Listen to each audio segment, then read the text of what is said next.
เนาะเมื่อนี้สีมาเว้าเรื่องพระพุทธเจ้าเพิ่นตรัสว่า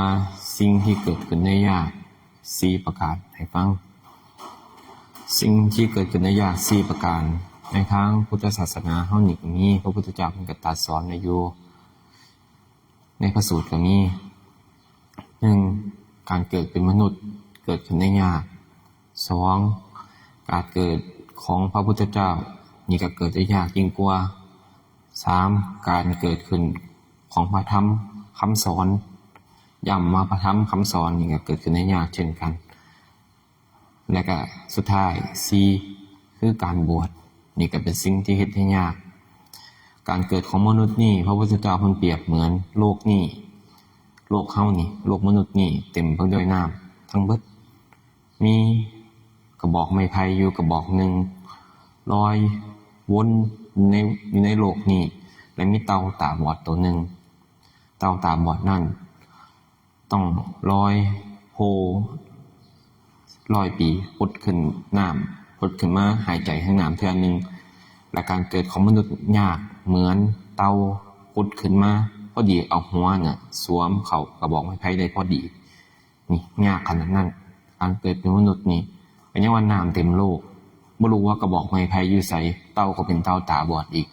จะพุดขึ้นมาหัวพอดีกับกระบอกไม้ไผ่นั่นก็เป็นการยากและการเกิดของพระพุทธเจ้าเฮานี่ก็ยากกว่าการเกิดของเป็นมนุษย์หลายเท่าหลายต่อหลายเท่ายากมากกว่าสิสั่งสมบุญญาบารมีครบ30ทัศในสิทธาสาวกอีกบ่คือพระปัจเจกเพิ่นรู้ได้เฉพาะเพิ่นเองตรัสรู้ได้ชอบเองโดยตัวเพิ่นเองพระปัจเจกเพิ่นก็ไปได้เพิ่นต้องหาสาวกพระพุทธเจ้านี่ต้องหาสาวกต้องประคองเอาสาวกตลอดตั้งแต่เป็นพระโพธิสัตว์พี่ละไปต้องประคองเอาพระปัจเจกเพิ่นบ่ต้องประคองคือช่วงคำว่าคำสอนพระธรรมคำสอนเกิดขึ้นได้ยากก็เพราะว่าช่วงใดที่ศาสนาเสื่อมแล้วศาสนาเสื่อมนี่หมายถึงก็มีหลายเหตุหลายปัจจัยช่วงพุทธันดรนี่หมายถึง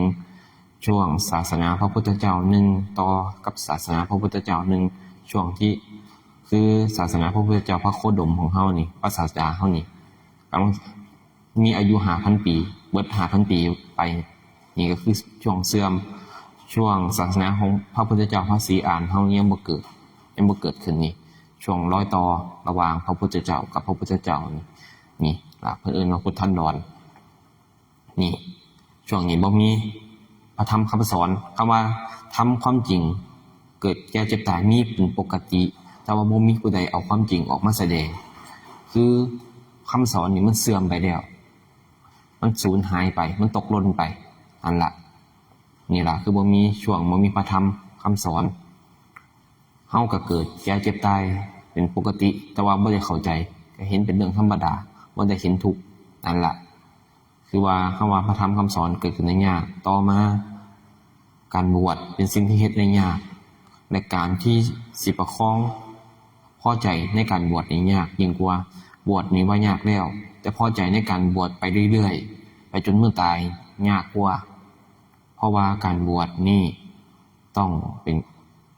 บวชเข้ามาแล้วต้องเป็นผู้ศึกษาพระธรรมพระวินัย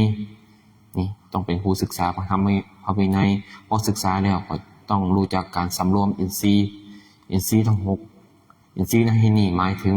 ตาหูจมูกลิ้นกายใจนี่คือการสำรวมอินทรีย์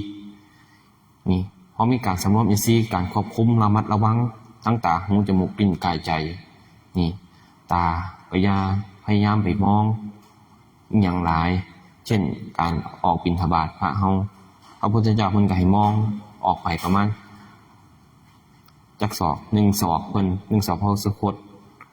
ก็มองแค่ปลายจมูกเจ้าของหั่นน่ะก็ก้มงุบๆอย่างเงี้ยย่างไป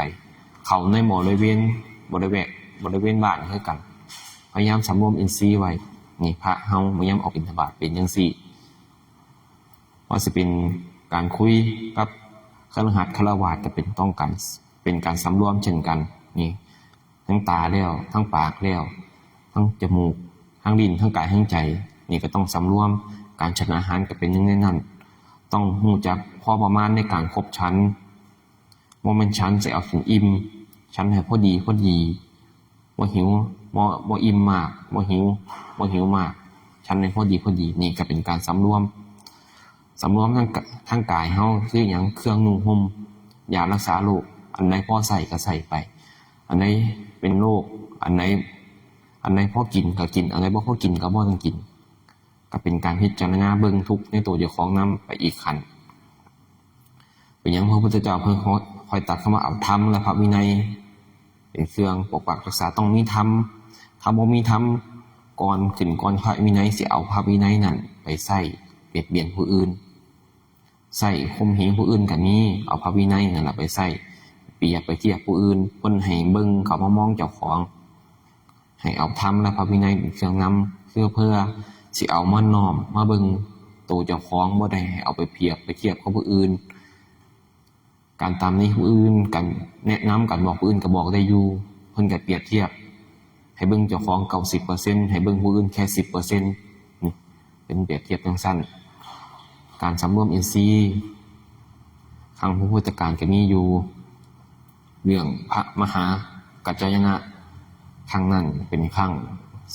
กำลังสิเป่าวรณะออกพรรษาช่วงเป็นช่วงเป่าวรณะออกพรรษานั่นล่ะออกพรรษาแล้วพระเพิ่นสิมาร่วมกันอยู่กับพระศาสดาเฮาคือพระพุทธเจ้าเฮาพระเพิ่นก็มาร่วมกันเบิดแล้วแต่พระมหากัจจายนะนี่เพิ่นมาสาของหมู่ว่าเพิ่นไปจำพรรษาอยู่ไกลเพิ่นก็เลยมาสาของหมู่เราหมู่พระสงฆ์เพิ่นก็เว้นอาสนะให้เว้นว่างที่นั่งนะเป็นที่นั่งให้เพราะเพิ่นเป็นพระผู้ใหญ่เด้พระมหาเถระเป็นพระผู้ใหญ่พระมหากัจจายนะเว้นให้ต่อมาพระอินทร์เข้ามากราบพระพุทธเจ้าเพื่อสิหาฟังธรรมพอกราบพระพุทธเจ้าเสร็จแล้วทำความเคารพเสร็จแล้วบูชาเสร็จแล้วก็ไปยืนที่สมควรก็เห็นอาสนะตรงนั้นมันว่างอยู่ที่นั่งของพระมหากัจจายนะมันว่างเพิ่นก็มีลำพึงขึ้นมาว่าโอ้พระคุณเจ้าของเฮานี่ยังบ่มาเนาะเพิ่นอยู่ไสเนาะเพิ่นคือยังบ่มานี่พระอินทร์ลำพึงเด้เพิ่นมากับบริวารเพิ่นคำว่าเพิ่นเคารพพระพุทธเจ้าว่าเคารพอยู่แต่เพิ่นหักเคารพพระมหากัจจายนะหลายกว่าเคารพพระพุทธเจ้าก็ยกไว้อีกส่วนนึง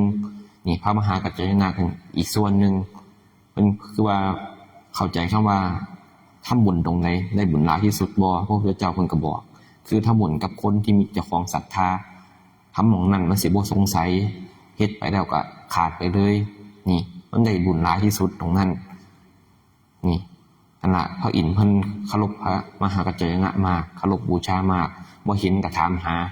โอ้พระคุณเจ้าของเฮานี่อยู่ไสน้อป่านนี้ก็ยังบ่มาพอสักพักนึงพระมหากัจจายนะเพิ่นมาฮอดแล้วพระอินทร์นี่ก็เข้าไปกราบเสร็จแล้วก็เอามือไปนวดขาบีบเท้าพระมหากัจจายนะนี่พระพุทธเจ้ามันก็เห็นภาษาวกองค์ที่เพิ่นมีที่พระจักขุเพิ่นก็เห็นว่าเพิ่นมาแบบกายหยาบกายละเอียดเด้เป็นเทวตาที่ว่าผู้มีอัตภาพที่2นี่ผู้มีตาเพิ่นตาดีเพิ่นก็แนมเห็นพระพุทธเจ้าก็เลยตัดขึ้นว่าผู้ใดรู้จักสำรวมอินทรีย์ย่อมเป็นผู้ที่มีเทวดาหักเทวดาปกปักรักษาเช่นพระมหากัจจายนะนี่เห็นบ่เพิ่นเป็นคนสำรวมอินทรีย์ทั้ง6ทั้งตาหูจมูกลิ้นกายใจนี่เพราะว่าตาหูจมูกลิ้นกายใจนี่เป็นทวารทางเข้าของกิเลสตัณหาเป็นทางเข้าคำว่าลดการกินการลิ้นกับปากมันบ่เป็นทางเข้าของรสคำว่าจมูกก็ได้กินคำว่าตาก็ได้เห็นก็เป็นประตูทางเข้าของกิเลสตัณหาเข้ามาแล้วเกิดความพอใจบ้างบ่พอใจบ้างนี่เขาบ่พอใจแล้วก็พยายามผลักไสไล่ทรงถ้าพอใจก็อยากดึงเขามาให้อยู่ใกล้ๆอยู่คล้องไว้อยากเหนี่ยวรั้งไว้ให้ได้อยู่โดนๆเห็นอยู่บ่เป็นทางเข้าบ่ล่ะนี่ล่ะเพิ่นถือว่าการสำรวมอินทรีย์เป็นสิ่งที่สำคัญสำหรับเฮาผู้ฝึกผู้ปฏิบัติ ตัวได้หลีกเลี่ยงได้ลบเลี่ยงได้ก็ลบเลี่ยงอยู่ห่างไกลได้ก็อยู่ห่างไกลบ่คุยน้ำใดก็เป็นการดีนี่คือการสำรวมอินทรีย์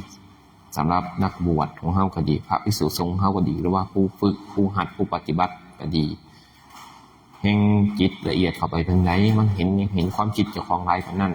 แต่ว่าถ้าสติบ่ทันก็สิฟุ้งซ่านไปตามความคิดเฮาอารมณ์เฮา